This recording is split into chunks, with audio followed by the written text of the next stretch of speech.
C'est un plaisir de vous retrouver. Bienvenue à ce journal dont voici le sommaire. En page coopération, le Burundi et le Qatar ont signé un accord d'échange de main-d'œuvre. C'est ce qu'a annoncé ce vendredi le chef de l'État burundais de retour du sommet des pays en voie de développement tenu à Doha.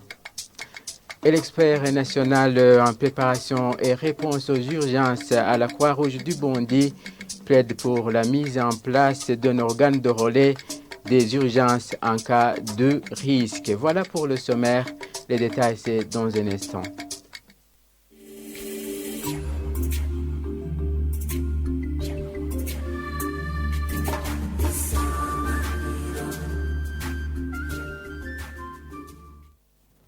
Ouvrons ce journal par la page coopération. Le Burundi et le Qatar ont signé l'accord d'échange de main-d'œuvre. C'est l'annonce du chef de l'État burundais, Evariste Ndayishimiye, ce vendredi de retour de Doha, où il avait participé dans un sommet des pays en voie de développement. Et il a indiqué que le Burundi compte signer d'autres accords de coopération avec le gouvernement du Qatar. Suivez le président burundais, il est traduit en français par Evariste Zikobanyang. Nous pouvons coopérer avec le Qatar en ce qui est agriculture, les infrastructures publiques, à savoir les routes, construire des barrages hydroélectriques, l'élevage, le traitement de nos minerais. Voilà tout ce dont on s'est parlé. Côté Qatar, ils nous ont dit qu'ils sont prêts et qu'ils commencent à se préparer en conséquence. J'aimerais vous dire aussi qu'on a signé les accords en ce qui est échange de la main-d'œuvre. Les ministres ont aussi mis les signatures sur ces accords. C'est un pays avec lequel on peut déjà commencer à mettre en application ces accords de coopération signés. On s'est parlé également sur la question de la sécurité dans la sous-région et le Qatar est prêt à aider pour que la République démocratique du Congo puisse avoir la paix. Moi, en tant que président en exercice de la communauté de l'Afrique de l'Est, on a échangé sur cette question. Je lui ai demandé d'appuyer les forces en provenance des pays de l'EAC qui sont allés aider dans le rétablissement de la paix dans ce pays. z'ibihugu byo mu karere zisanzwe ziri kugarukana amahoro n'umutekano muri ico gihugu. En page santé, certaines femmes de la zone Kamenge, à mairie de Bujumbura, se présentent tardivement au centre de santé pour des consultations prénatales. Adelaide Ouineza, chef du quartier Kavumu, précise que ces femmes ne sont pas assez sensibilisées, mais espère qu'avec les sensibilisations en cours, cette tendance sera renversée. Suivez à ce propos le reportage de Jean-Marie Mayong. Ces sensibilisations à l'intention des femmes pour faire les consultations pendant et après les grossesses ont pour but de réduire la mortalité maternelle et néonatale. Le représentant de l'association de Midwife in Actions Association signale qu'au Burundi, le taux de femmes qui utilisent les méthodes contraceptives reste toujours faible. Et nous avons les groupes de sages-femmes, l'équipe de 4 sages-femmes qui fréquentent les différents sites du quartier qui est autour du centre de santé pour parler et pour minimiser ou pour donner des éclaircissements sur les rumeurs qui est sur le planning familial du postpartum, les consultations prénatales précoces et la vaccination des enfants. Une des femmes qui a utilisé les méthodes contraceptives explique qu'il n'a pas eu de problème et invite d'autres femmes à les utiliser. Je maîtrise bien ce qui est de la santé reproductive. Les sages-femmes nous ont beaucoup sensibilisés et quand je me rends à l'hôpital, les médecins me posent des questions sur ça et je leur réponds que j'ai utilisé ces méthodes. Je conseille à toutes les femmes d'utiliser ces méthodes car ça ne dérange pas. Adelaide Ouineza, chef du quartier Kavumu, signale que les sensibilisations qui ne sont pas faites régulièrement font que ces femmes restent en arrière dans l'usage de ces méthodes. Dans notre quartier, les femmes ne sont pas beaucoup sensibilisées sur ces méthodes contraceptives à cause des enseignements qui ne sont pas nombreux. Avec cette sensibilisation du ministère de la Santé publique, nous pensons que ça va changer la situation et ces femmes pourront se présenter au centre de santé à temps.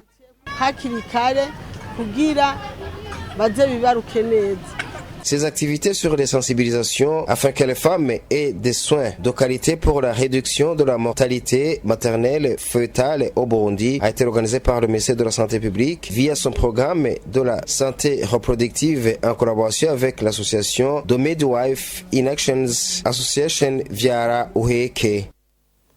En page environnement, la mise en place d'un organe de relais des urgences en cas de risque est d'une grande importance. Pour Désiré Bundoyi, expert national en préparation et réponse aux urgences à la Croix-Rouge du Burundi, cet organe aiderait la population à connaître des attitudes à prendre en cas de risque. Il a soulevé ce jeudi au sortir d'une réunion sur le domaine de prévention des risques. Suivez-le. Il a été tenu à partir d'un constat qu'au Burundi, le système d'alerte précoce n'est pas harmonisé parce que qui dit alerte précoce suppose 3 temps, la connaissance du risque, la surveillance et la communication ou la vie d'alerte. Or, au niveau de la connaissance du risque, c'est évident, les risques sont connus par endroit, mais le mécanisme de surveillance manque cruellement. Eh bien, la vie d'alerte, là c'est normal, mais il est constaté que nous tous, nous agissons après coup. Alors, le coup de l'inaction, là, ça n'a pas de valeur.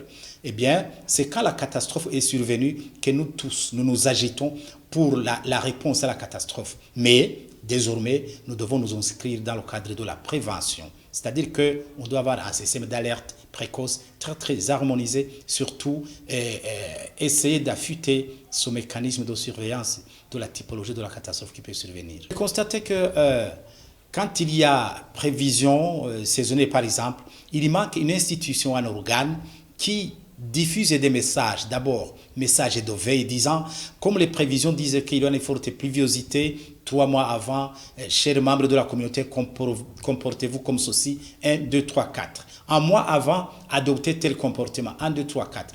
3 jours avant, adoptez ce comportement, 1, 2, 3, 4. Voilà ce qui manque. Alors, cet organe doit être impérativement la plateforme nationale de prévention et de gestion des risques et de catastrophes. Évidemment, ce n'est pas de sa faute parce que ne le connaissait pas. Alors maintenant, avec la Croix-Rouge et les autres partenaires, on va s'activer pour renforcer les compétences et les connaissances, mais aussi pour les équipements adaptés pour la diffusion de ces messages en fonction de la prévision qui est donnée par l'IGEBU. Le gouvernement ira en avant et nous allons suivre. Et si les uns et les autres ne sont pas actifs, c'est parce que par méconnaissance ou par comportement qui jadis consistait à répondre plutôt qu'à prévenir. Donc le gouvernement sera à l'avant-garde et nous allons suivre. En page justice transitionnelle, l'association AC Génocide de Chirimoso demande au gouvernement du Burundi de laisser les familles des victimes d'Okibimba se recueillir au monument dénommé Kwibubu. Terence Mouchano, vice-président et porte-parole de cette association, se dit déçu de voir leur association refuser d'exercer ce devoir de mémoire. Pour nous, il s'agit de la politique de 2 poids 2 mesures. S'il y a lieu de réconcilier le peuple burundais, les ethnies qui sont perpétuellement en conflit, on vient de nous refuser l'an 2022, le 21 octobre, d'aller nous incliner, d'aller nous recueillir devant le site mémorial des victimes élèves Tutsi au site mémorial de Kwibubu à Kiwib. Mais nous avons appris par la voie des ondes, le chef de l'État dire qu'il y a une place qui est prévue à Bujumbura, à côté du site mémorial du feu président Dadaye et de ses compagnons de lutte. À notre connaissance, cette place date de longtemps. Il s'agissait d'une place de mettre les fraudébistes à côté de leurs leaders. Quant aux élèves et aux enseignants des victimes des génocides perpétrés contre ces victimes d'élèves Tutsi de Kibimba, ils étaient dans les mains du gouvernement. Autre chose, il y a un monument, un site mémorial à Kwibubu. C'est là où nous devrions nous recueillir. Nous insistons, sans tergiverser, de nous laisser partir, nous recueillir, nous souvenir, rendre hommage à ces victimes, élèves et enseignants Tutsis, et quelques voisins de cette colline de la commune de Giheta qui ont été massacrés, brûlés vifs dans la station d'Ikwibu.